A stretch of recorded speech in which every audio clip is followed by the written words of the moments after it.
I'd always loved these family gatherings, the clinking of glasses, the rich scent of rosemary and garlic drifting from the kitchen, the way laughter seemed to weave us all together like an old, familiar quilt. Tonight felt no different, or so I told myself. Michael was beside me, so charming and attentive that I almost forgot how strained things had felt lately. He was pouring wine with that practiced grace of his smile easy and warm. I watched him and tried to believe the show we were putting on for everyone else. Patricia sat at the head of the table, her silver hair catching the light and making her look almost regal. To me, she was more than a mother-in-law. She was like a second mother, a confidant I had always trusted. Over the years, we'd shared secrets over cups of tea, confessions whispered in the soft glow of the kitchen light. Those memories felt precious, like pieces of my own heart. I never imagined they'd become weapons. The night moved along with its easy laughter and clinking glasses, but deep down, a strange chill settled in my chest. I couldn't quite name it, just a flicker of unease that grew every time Patricia's hand brushed Michael's arm a little too long, her eyes holding his just a little too intently. I told myself I was being paranoid, but in my gut, something shifted, a crack forming in the foundation of everything I thought was real. I got up to grab another bottle of wine from the kitchen, telling myself that I was just overthinking it all. The air felt warmer in the hallway, like the house itself was holding its breath. I paused by the doorway, listening to the soft hum of conversation behind me, the laughter and clinking of cutlery, a perfect mask for the quiet moment that was about to change everything.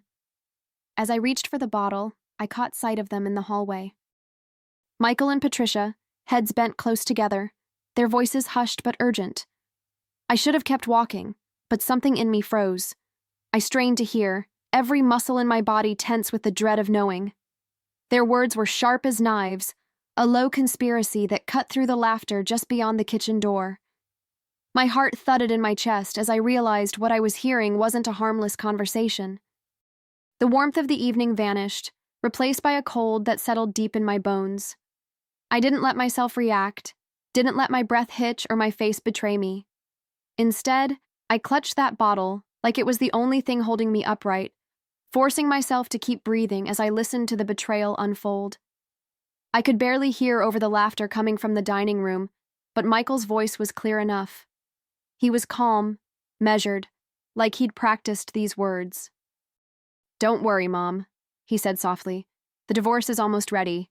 Her money will be ours soon enough." Patricia's low chuckle was like a blade sliding between my ribs, each note of amusement making it harder to breathe. I felt the sting of betrayal, sharper than any physical blow. I thought of all the times I'd poured my heart into this family, all the years of love and loyalty. Patricia's kindness had always felt like a safe harbor, but now I saw it for what it was. A mask, a cover for a woman who would steal my life as easily as she stole my trust. Michael had always been my partner, or so I thought.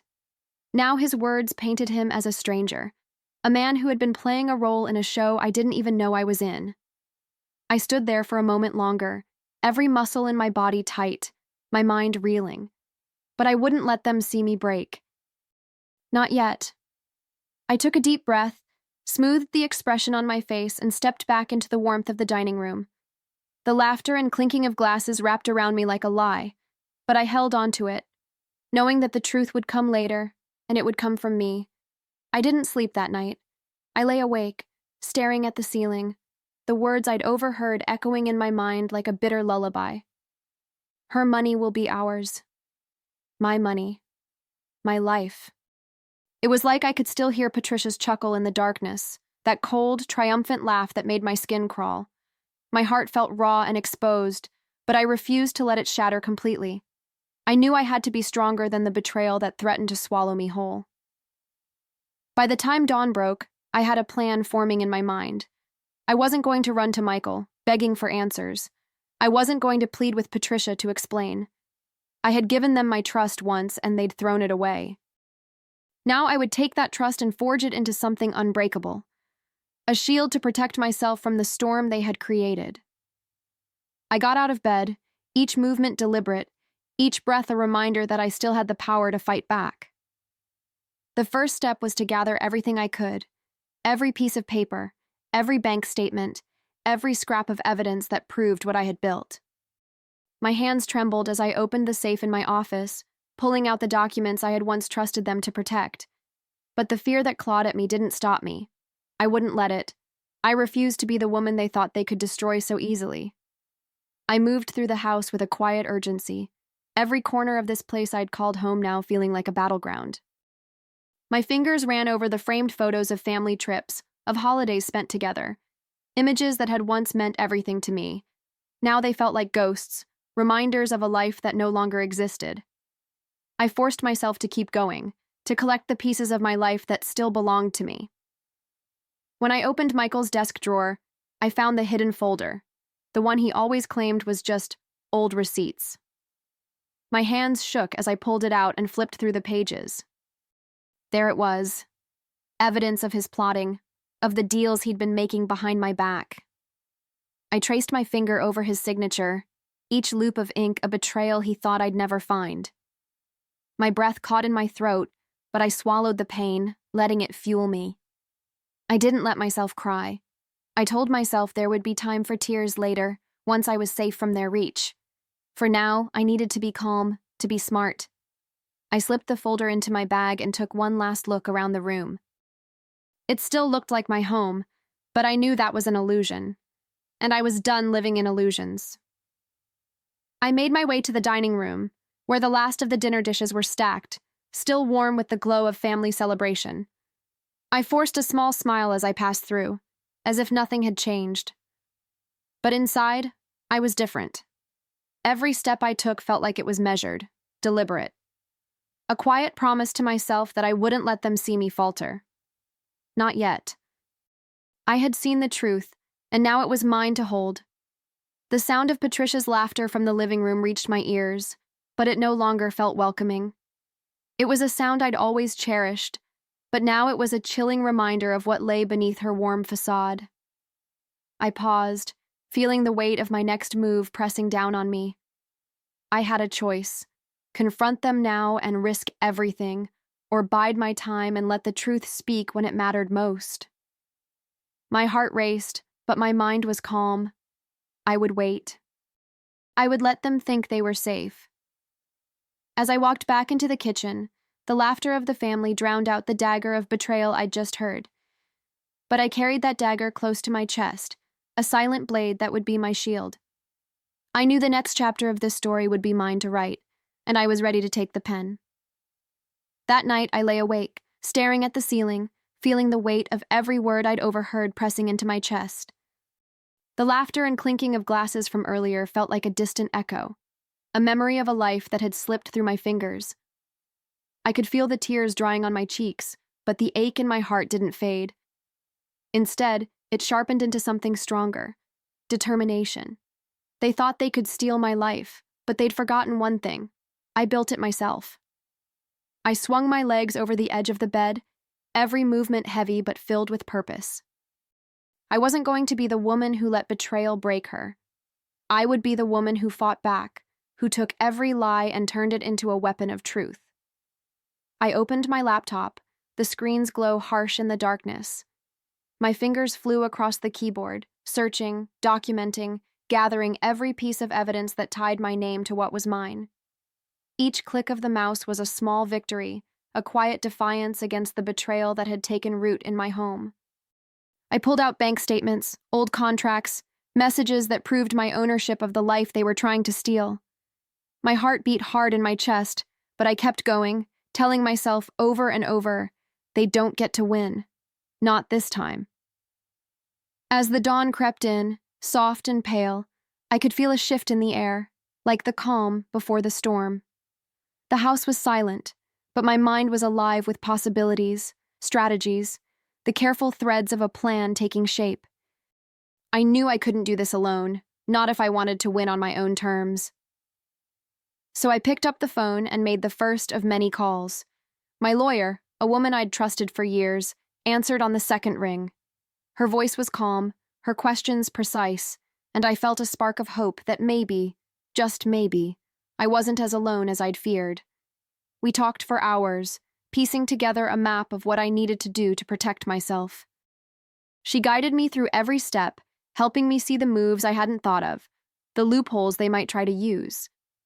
It was a strange comfort, hearing someone else's voice echoing back my fears and turning them into action. The more we talked, the stronger I felt, like the weight I'd been carrying was no longer just mine to bear. When I finally ended the call, I sat back and took a long, deep breath. The fear was still there, a quiet tremor beneath my ribs, but it was laced with something new. Resolve. I wasn't just fighting for my money. I was fighting for my name, for my dignity, for the life I had built with my own two hands. And I knew, in that moment, that I wouldn't stop until they understood exactly who they were up against. The sun was fully up by the time I finished gathering everything I could find. A mountain of papers and screenshots that told the story of what I'd built and what they were trying to steal. Each page was a reminder of the hours I'd spent working late, the deals I'd negotiated, the sacrifices I'd made. It wasn't just money. It was my sweat, my tears, my dreams. And I wasn't about to let them erase that. I thought about Michael, how easily he'd spoken those words in the hallway, as if my life was a prize he could claim. And Patricia, with her soft voice and gentle hands, who I'd trusted like a mother. My heart ached at the memory, but I wouldn't let it stop me. They thought I was an easy target, that I'd roll over and let them take what was mine. But they'd forgotten the most important thing. I was the one who built this life, and I wasn't about to watch it slip away. As I stood there, the morning light streaming through the window, I felt a quiet strength settle over me. The pieces of my plan were coming together, like a puzzle I'd been solving all along without even knowing it. They wanted my money, my future, my security, but they would get none of it. Not now, not ever. And I knew deep down that the next move would be mine to make. A week later, I invited them to meet with me, telling them it was about family finances. Michael looked almost smug when he arrived, his smile easy and charming, the same smile that used to make me feel safe. Patricia came in with her warm, practiced calm, her hand resting on Michael's arm like they were united in something I couldn't see. They thought they'd already won, that I was too naive or too weak to fight back. I let them believe it. It was the last lie I'd let them tell themselves. We sat around the table, the air so still it almost crackled with the tension I refused to show. My lawyer sat beside me, her steady presence a quiet promise that I wasn't alone in this fight. I looked at Michael and Patricia, really looked at them, and for the first time I didn't see family. I saw two people who had underestimated me, and I was done playing their game. I took a deep breath and began, my voice low but unwavering.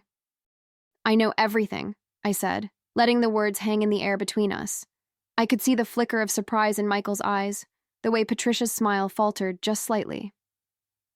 I pulled out the stack of papers, each page a testament to what they'd tried to take from me. The truth was no longer a weapon in their hands. It was mine now. I laid out the documents one by one, my hands steady, even though my heart was pounding. Bank statements, signed contracts, the secret messages Michael thought I'd never see.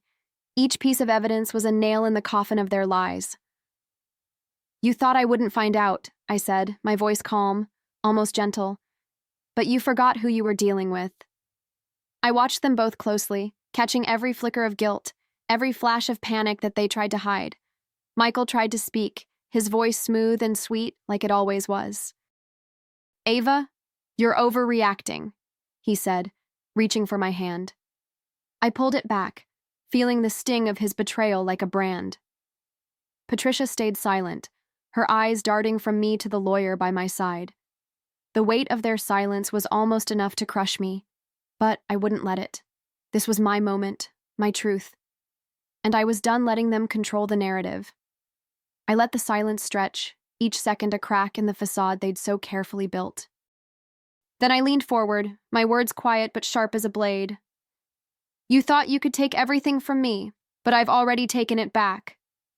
The finality of that truth settled in the air like dust. They had nothing left to say, because I had everything I needed to protect what was mine. For a moment, it was as if time had stopped. The only sound was the rustle of the papers on the table, the quiet click of my lawyer's pen as she waited for them to say something. Anything. But they couldn't. Because every word I had spoken, every piece of proof I had gathered, was the truth they could no longer hide from. I watched Michael's face, the way his mouth opened and closed like he was searching for a lie that might save him. But there were no lies left to tell. Patricia shifted in her seat, her mask slipping just enough for me to see the cold calculation in her eyes. She wasn't the warm, caring mother-in-law I'd once trusted. She was the architect of this betrayal, and I saw that now with a clarity that cut through the years of false affection. My hands were steady, my shoulders back, and in that moment, I realized that the power they thought they had over me was gone.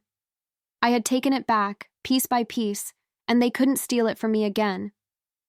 I leaned back in my chair, my heart still racing but my mind clear. I wasn't the woman they thought I was, the naive wife, the grateful daughter-in-law. I was the woman who had rebuilt her life in the shadow of their deception. And I knew, with a certainty that tasted like steel on my tongue, that the next step was mine alone to take. I didn't waste any time. The very next day, I filed for divorce on my own terms, not theirs. I walked into that courthouse with my head held high, my lawyer at my side, and a stack of documents that told the story of a woman who refused to be broken. Every step I took down those cold, echoing hallways was a step away from the life they'd tried to trap me in. I wasn't just ending a marriage. I was reclaiming the future they thought they could steal. I changed the locks on my doors that same night, the metallic click of the new keys in my hand, a small but powerful victory. No more pretending, no more smiles that hid knives. Patricia was banned from my property, her name erased from my life like it had never belonged there. Michael's things were packed up and waiting for him on the front porch. A silent message that the door he'd walked through so easily before was now closed for good. I stood in the doorway, watching the sun sink behind the trees, the sky streaked with soft shades of gold and rose. There was a quiet peace in the air, a promise of something new. For the first time in what felt like forever, I let myself believe that I could breathe again, that the woman I saw in the mirror was finally free. I invited my closest friends over that night, the ones who had stood by me even when I didn't have the words to explain what was tearing me apart. We sat together in the living room, the glow of the fireplace soft and comforting, the wine in our glasses a quiet celebration. I looked around at their familiar faces, each of them a reminder that I wasn't alone, that I had built more than just a marriage. I had built a life that was mine, with people who truly loved me. As we talked and laughed, I felt the last of the weight begin to lift from my shoulders. I told them everything, the lies, the betrayal, the way I'd found the strength to take back what was mine.